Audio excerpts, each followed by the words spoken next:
Assalamualaikum warahmatullahi wabarakatuh. Terima kasih atas kesempatannya. Pada kali ini saya akan coba memaparkan tugas ujian tengah semester untuk mata kuliah pengembangan prasarana wilayah dan kota. Tugas kali ini adalah tentang reflective writing dan review paper. Topik pertama, pengembangan prasarana wilayah dan kota. Topik kedua, pengelolaan prasarana wilayah dan kota. Topik ketiga, sistem drainase wilayah dan kota. Topik keempat, infrastruktur air bersih. Topik kelima adalah review paper tentang penataan sistem drainase di Kota Semarang. Dan yang terakhir adalah kesan proses pembelajaran pada mata kuliah pengembangan prasarana wilayah dan kota. Prasarana wilayah dan kota merupakan salah satu aspek penting dalam pembangunan dan pengembangan suatu wilayah kota. Prasarana yang memadai dan efektif dapat mendukung pertumbuhan ekonomi, meningkatkan kualitas hidup masyarakat, dan memfasilitasi mobilitas orang dan barang.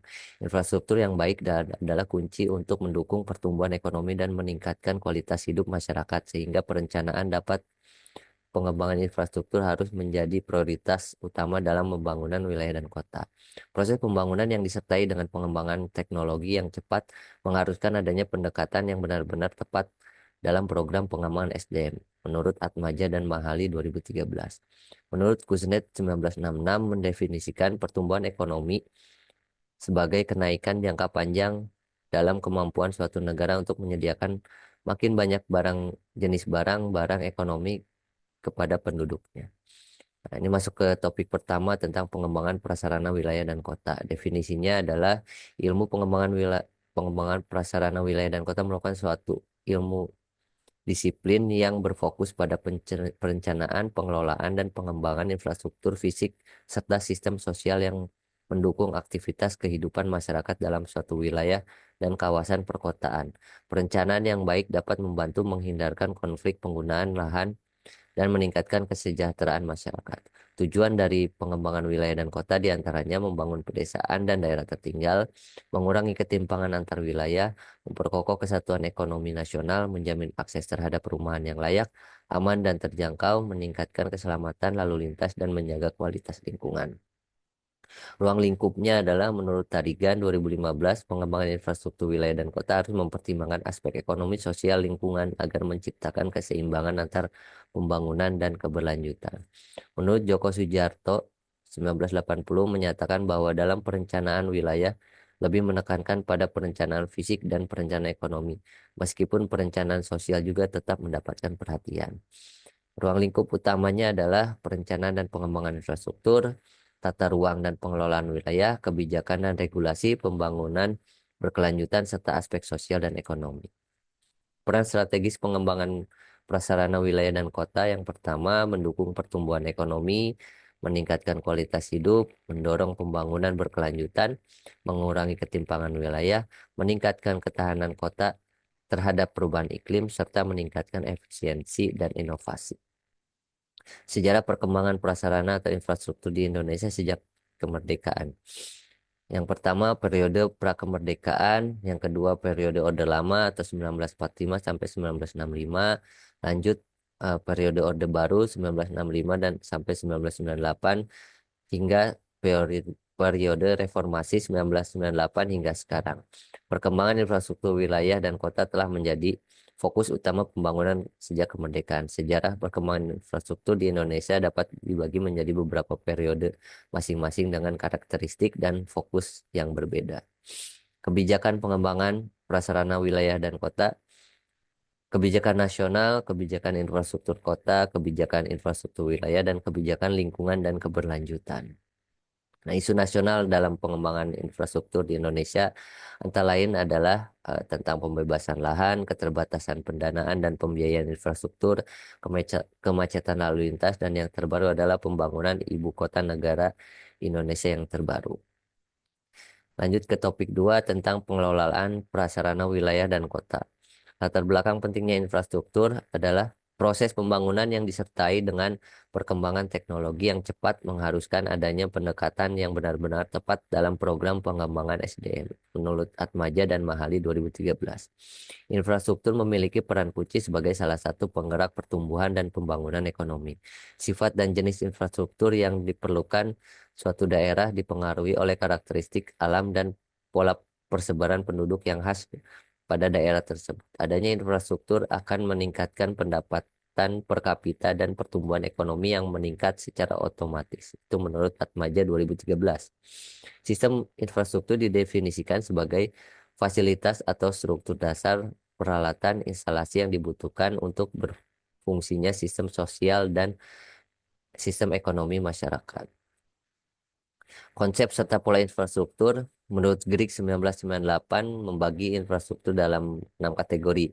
Yang pertama jalan meliputi jalan dan jembatan, kedua transportasi meliputi rel kereta api, pelabuhan dan bandar udara, yang ketiga air meliputi sistem air kotor dan air bersih, yang keempat sistem pembuangan limbah, yang kelima pembangunan gedung dan fasilitas olahraga, dan yang terakhir sistem kelistrikan dan gas. Jenis fungsi dan manfaat infrastruktur. Menurut Ferrovial 2022, infrastruktur terbagi menjadi tiga klasifikasinya. Di antaranya adalah infrastruktur teknologi informasi, infrastruktur sebagai kelas aset, dan investasi swasta dalam infrastruktur publik. Selain itu, infrastruktur memiliki fisik ataupun non-fisiknya juga dapat dibedakan menjadi beberapa jenis. Di antaranya infrastruktur keras non-fisik, dan infrastruktur lunak.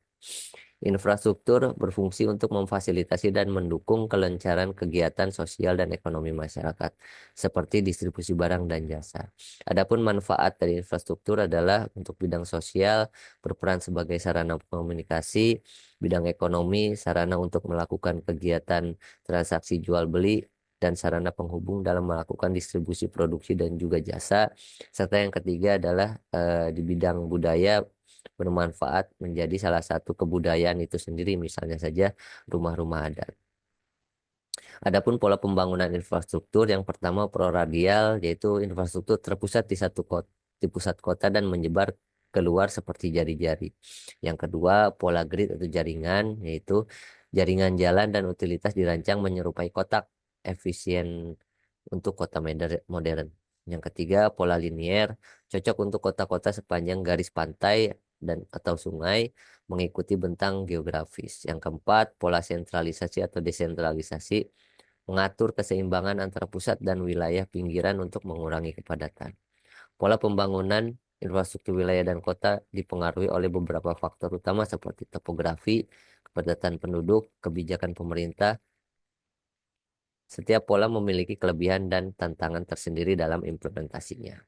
Dampak adanya infrastruktur yaitu bisa menjadi pendorong pertumbuhan ekonomi masyarakat pada umumnya. Sebaliknya, pertumbuhan ekonomi juga bisa menjadi salah satu tekanan bagi infrastruktur.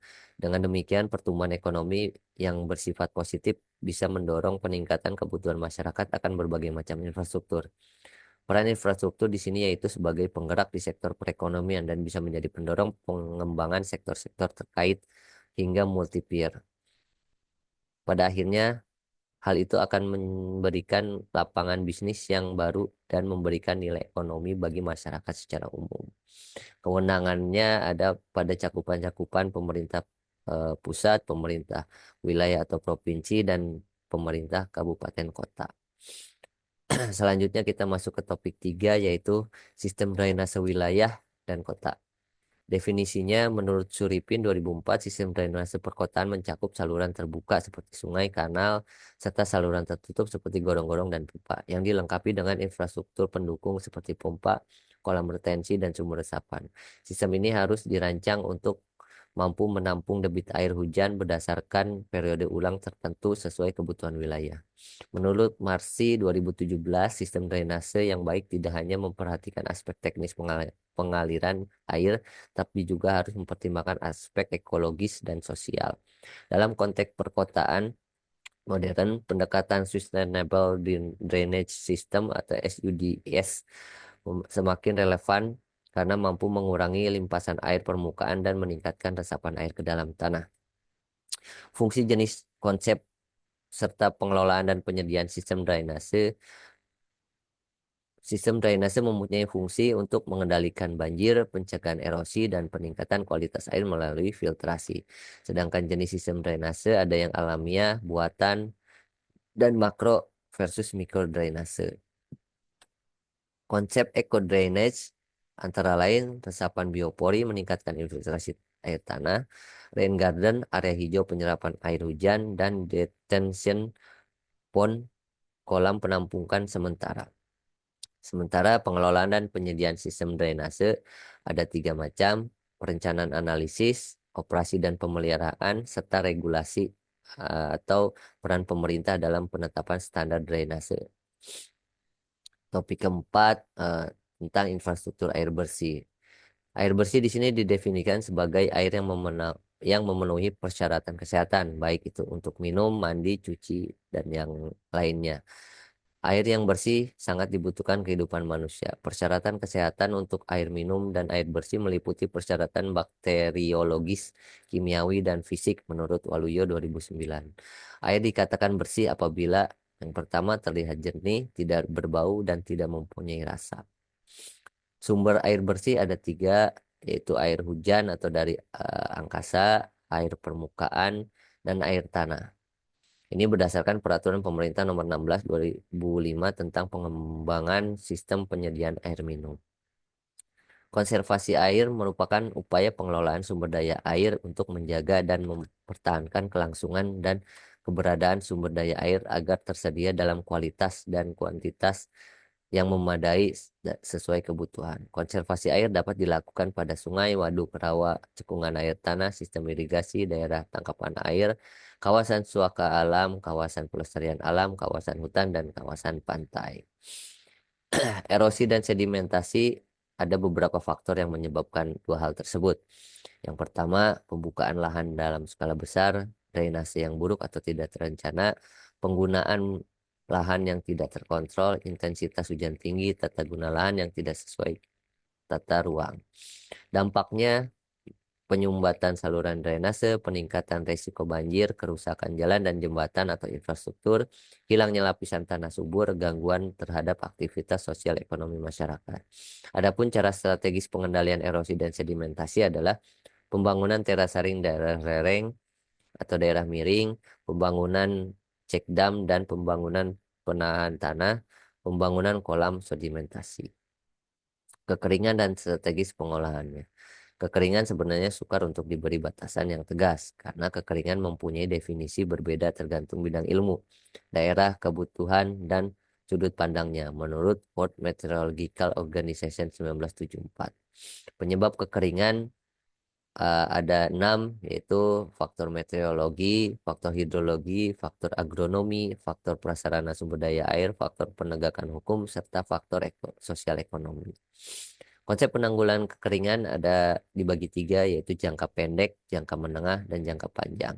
Salah satu untuk jangka pendek adalah memenuhi dengan segera kebutuhan air bersih bagi masyarakat untuk keperluan rumah tangga dengan dropping air bersih. Sedangkan untuk jangka menengah, salah satunya adalah meningkatkan ketersediaan air, pembangunan sumur gali, sumur pantek, sumur air tanah dalam, penampungan air hujan, terminal air di wilayah desa rawan kekeringan atau embung. Sedangkan jangka panjangnya bisa melalui reboisasi kawasan hijau, rehabilitasi lahan, dan konservasi tanah dan lahan kritis. Sistem penyediaan air minum atau SPAM. Sistem penyediaan air minum dengan jaringan pemipaan dibagi menjadi 5 unit. Unit air baku, unit produksi, unit distribusi, unit pelayanan, dan unit pengelolaannya. eh Kita masuk dalam review paper tentang penataan sistem drainase di Kota Semarang.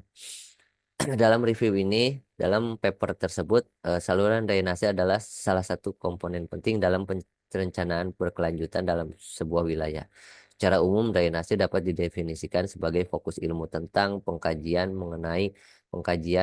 pada kawasan perkotaan yang erat kaitannya dengan kondisi lingkungan fisik dan lingkungan sosial budaya yang ada di kawasan kota tersebut. Pemilihan jenis ini dan penataan sistem drainase menjadi sumber dalam permasalahan yang ada di kawasan Kota Lama karena kurang maksimalnya kinerja sistem drainase akibat perubahan tata guna lahan pada kawasan Kota Lama Semarang. Jadi penelitian ini meneliti di daerah kawasan Kota Lama Semarang. Penelitian ini menggunakan metode kualitatif. Penelitian kualitatif adalah untuk menemukan jawaban terhadap suatu fenomena atau pertanyaan melalui aplikasi prosedur ilmiah secara sistematis dengan menggunakan pendekatan kualitatif menurut Yusuf 2013-334.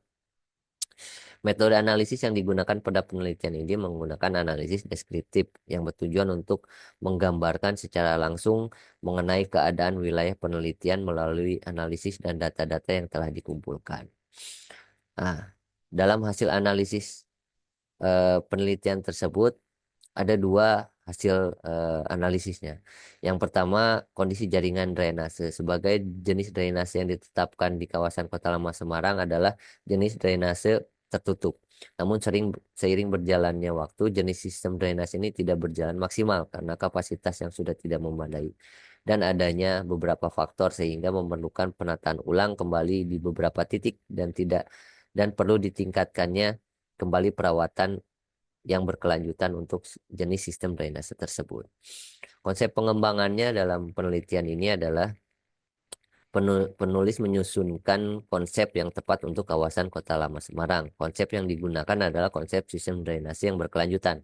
Konsep ini memiliki prinsip bahwa sistem di drainase harus berwawasan lingkungan dan mengurangi genangan di kawasan Kota Lama Semarang. Penerapan konsep ini adalah dengan membuat sumber resapan. Sumber resapan dapat menekankan terjadinya banjir dan juga berfungsi untuk menyediakan cadangan air tanah pada musim kemarau. Pada kesimpulan penelitian ini, eh, penulis menyimpulkan bahwa dengan meningkatkannya lahan terbangun di kawasan Kota Lama Semarang, perbaikan drainase mulai berjalan dikarenakan banyaknya genangan air ketika musim hujan tiba. Salah satu alternatif untuk mendukung kinerja sistem drainase pada kawasan Kota Lama Semarang adalah dengan membuat sumur resapan di beberapa titik pada kawasan tersebut. Sumur resapan ini berfungsi untuk mengurangi debit air yang menggenang di kawasan tersebut. Selain itu, mengurangi konsentrasi pencemaran air tanah. Selanjutnya adalah kesan proses pembelajaran pada mata kuliah pengembangan prasarana wilayah dan kota. Selama pertemuan pertama hingga pertemuan ke-6 atau sebelum ujian tengah semester pada semester genap ini, pembelajaran pada mata kuliah ini memang menekankan pada pembelajaran dua arah, yang dimana mahasiswa sebagai sumber pembelajaran dari materi yang diberikan dosen, sehingga tercipta adanya kerjasama antar mahasiswa dan diskusi yang intens. Sejauh ini mata kuliah ini merupakan mata kuliah yang aktif dalam diskusi dalam kelas online maupun offline, sehingga membuat pembelajaran menjadi semakin menarik dan membuat mahasiswa aktif dalam mencari bahan diskusi. Mungkin penjelasan dari saya tentang tugas ujian tengah semester pada mata kuliah tersebut sudah selesai. Mudah-mudahan dapat bermanfaat buat kita semua. Terima kasih atas waktu dan kesempatannya. Assalamualaikum warahmatullahi wabarakatuh.